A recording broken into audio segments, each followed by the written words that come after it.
আমি মাঝে মধ্যে বাচ্চাদেরকে বলি, মা চিনো এ পোলা পেনশন খালি যায় তো গরম মাছ ভালো লাগে, মা চিনো। মা ওই মানুষ, ঘরে খাবার আছে যা। মা যদি মনে করেন এখান থেকে যদি আমি একটু খাই তো আমার সন্তানরা পেট পুরে খেতে পারবে না, ওই মুহূর্তে একমাত্র মানুষ মা ওই মুহূর্তে নিজের প্রচন্ড ক্ষুধা নিয়ে পেটে বাচ্চাদের সামনে একটা অভিনয় করবেন যে আম্মুর বমি বমি লাগতেছে, আম্মু খাবো না, তোমরা খাই। এর নাম মা। ঘরে আপেল আছে 3টা, বাচ্চাও 3টা, একমাত্র মানুষ মা ওই মুহূর্তে বলবেন আপেল আমি পছন্দ করি না, তোরা খায় দে। এই স্যাক্রিফাইসটা যে মানুষটা আজীবন করেছেন তার নাম।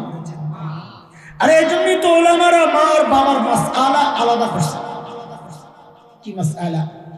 যে কোনো সন্তান যদি বাবা মার আগে মৃত্যুবরণ করে তো বাবা সন্তানের লাশের পেছনে পেছনে যেতে পারে, বাবা সন্তানের কবরেও নামতে পারে।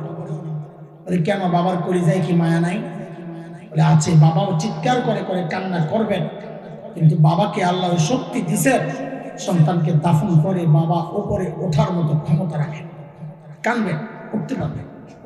কিন্তু কোনো মায়ের জন্য সন্তানের লাশের পেছনে যাওয়া চলবে না, কোনো মায়ের জন্য সন্তানের কবরে নামা চলবে না। কেন? কারণ দুনিয়া এমন কোনো মা নাই যে সন্তানকে দাফন করার জন্য কবরে নেমে সন্তানকে সহায় দিয়ে নিজে সুস্থ অবস্থায় উপরে উঠবেন, এমন কোনো মা জগতে নাই। সন্তানদের সহায় আর নিজেও লাশে আসে।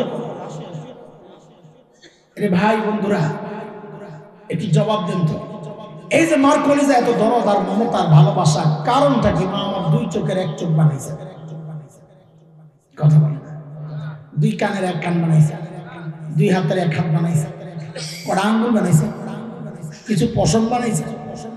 তো একবারে বলেন তো, মা আমার শরীরের কি বানাইছে? বলে কি বানাইছে? আরে বানাইছেন কি? ওটা আগে বলেন। কি? কিছুই না। মা আমার শরীরের কিছুই বানান নাই, অল্প কয়েকদিন ভাড়াটিয়ার মতো পেটে ধারণ করেছে, হওয়ার পরে লালন করেছেন, কিচ্ছু বানান নাই মা। তাতেই মার কলিজায় এত দরদ, এত মমতা, এত ভালোবাসার মায়া। ওহ আহ, তাইলে যে আল্লাহ আমার চোখ বানাইছেন ওই আল্লাহর কত মায়া, যে আল্লাহ আমার জবান বানাইছেন ওই আল্লাহ কত মায়া, যে আল্লাহ আমার হাত পাও বানাইছেন ওই আল্লাহ কত মায়া, যে আল্লাহ আমাকে এত এত নেয়ামত দিয়া বাঁচায় ওই আল্লাহর কত মায়া। এর জালিম কত মায়া তুমি দেখো না? আমি আর তুমি যখন দরজা বন্ধ করে গুনাহ করতে থাকি, ভেতরে গুনাহ চলছে, আমার মালিকের কত দরদ আর মায়া।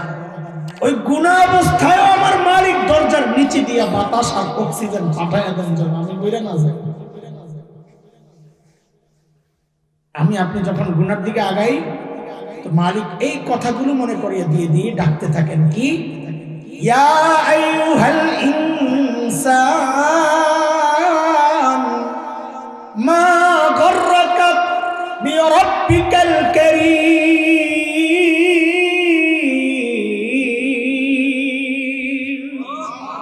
ও মানুষ, কারীম রবের ব্যাপারে তোমার কে ধোঁকায় ফেলবে? যে চোখ দিয়ে তুমি গুনাহ করতেছো ওই চোখ কিন্তু তোমার নায়ক নায়িকা দেয় নাই, আমি কারীম দিছি না চাইতে। যে কান দিয়ে তুমি গুনাহ করছো যুবক, গুনাহ করার সময় আল্লাহ ডেকে ডেকে বলছেন, বান্দারে মা গররাকা বিরাব্বিকাল কারীম। যে কান দিয়ে তুই গুনাহ করতেছস ওই কান কিন্তু তোর গায়ক গায়িকা দেয় নাই, আমি কারীম রব দিছি না চাইতে দিছি। আমাদের বড়রা বলেন কি জানে? বলে ডাক্তার আড়ালে আরেকটা কঠিন ডাক আছে। কি যেটা? আল্লাহ যেন বলছেন, ও বান্দা, তোর ছোট্ট বাচ্চাটা তাকায় থাকলে তুই গুনাহ করস না, তোর লজ্জা লাগে? তোর মুরব্বী তাকায় থাকলে তুই গুনাহ করস না, তোর লজ্জা লাগে? তোর মা বাবা তাকায় থাকলে তুই গুনাহ করস না, তোর লজ্জা লাগে? আর আমি রব বলতেছি, আমি তাকায় তাকায় ডাকতেছি, তাও তুই গুনাহ ছাড়স না। কি রে বান্দা, কি হয়ে গেল? আমার দাম বুঝি তোর কাছে ওই বাচ্চাটার চেয়েও কমে গেল।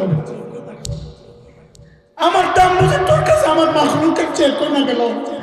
ওরা টাকায় থাকলে তুই গুনাহ করস না, আর আমি টাকায় টাকায় ডাকতেছি কাউকে গুনাহ ছাড়স না। মা গর্রাকা বিরাব্বিকাল কারীম। বলে কারীম তো ওই জাত যিনি না চাইতে দেন, আপনি কি দিছেন? রব তো ওই জাত যিনি সব ঠিকঠাক রাখেন, আপনি কি করছেন? বলে জালিম, বেশি দূরে যাওয়ার দরকার নাই, নিজের চেহারার দিকে তাকায়া দেখ। আল্লাযী খালাকাকা ফাসাওয়াকা ফাআদালাক ফি আই সূরা মা শাআ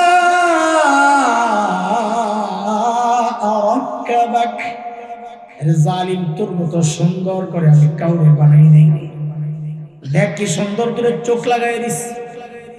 নিরাপত্তার জন্য কি করি আমি জানি, ময়লা পড়বে। দেখ কি সুন্দর তুই ঝাড়ু লাগাই দিস।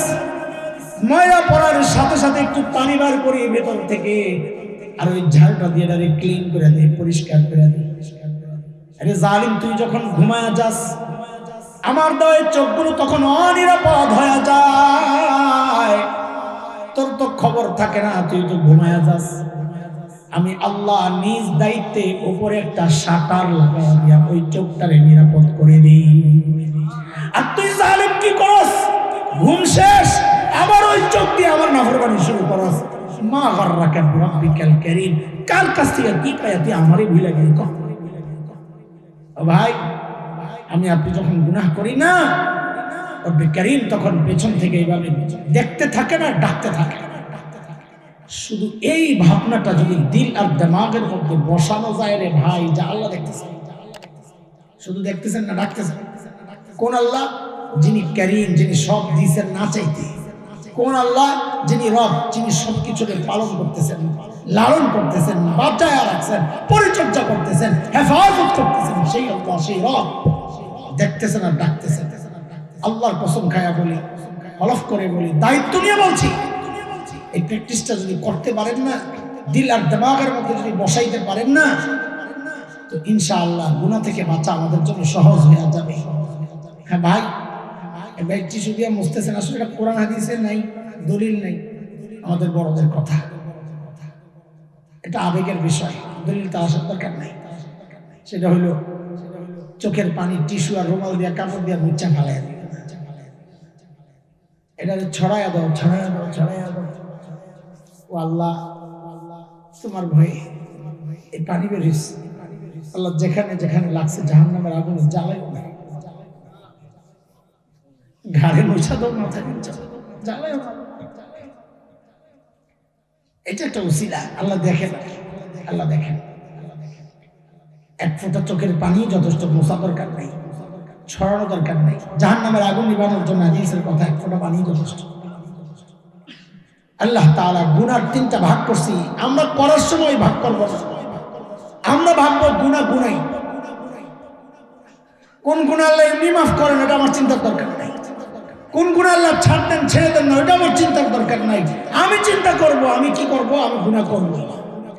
আমাদের বড়দের পড়াটা মুখস্থ করেন, আমি শেষ করবো। আমাদের বড়রা একটা পড়া মুখস্থ করেন আমাদেরকে। আপনারাও বললেন আমার সাথে সাথে, নেক আমল যত ছোট হোক ছাড়বো না। বলেন আবার, নেক আমল যত ছোট হোক, গুনাহ যত ছোট হোক করব। আবার বলেন, নেক আমল যত ছোট হোক, গুনাহ যত ছোট হোক। এই দুইটা বিষয় সামনে রেখে যদি জীবনকে সাজাইতে পারেন না, তা আপনাকে কে ঠেকায়? দুনিয়ায় আপনারা কেউ ঠেকাইতে পারবে না, আখিরাতেও ফেরেশতারা আপনার আযাবের ফেরেশতারা ঠেকাইতে পারবে না। আল্লাহ আপনার বিনা হিসাবে জান্নাত দিয়ে দেবে। গুনাহ না থাকলে বিনা হিসাব কখন হয় না। দাড়ি পাল্লার মধ্যে পাল্লায় প্লেট থাকে কয়টা? কথা কম। জিন্দিগিতে দেখছেন একটার মধ্যে জিনিস দিয়ে আরেকটার মধ্যে কিছু না দিয়া মাফতে, একটার মধ্যে মাল দিলে আরেকটার মধ্যে লোহা দেয়, ঠিক না?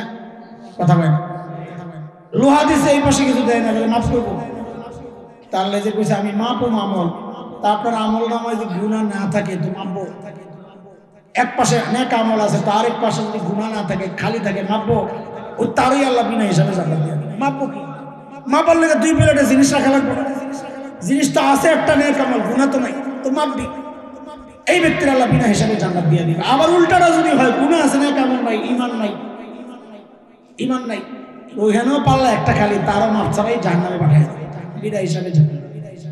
আল্লাহ তাআলা আমাদেরকে বিনা হিসাবে জান্নাতে যাওয়ার মতো যা করা দরকার ওইভাবেই জীবনকে সাজানোর তৌফিক দান করেন, আমিন। আমাদের এই সুন্দর আয়োজনের পেছনে যারা সহযোগিতা করেছেন, আপনারা তো সব আমাদের আপনজন। এত আশা হয়েছে এই সমস্ত এলাকায়, আগে এখন তো কম আশা হয়, এখন তো বেশি বুড়া হয়ে গেছি গে, এখন আর দাওয়াত টাওয়াত দেয় না বেটারা।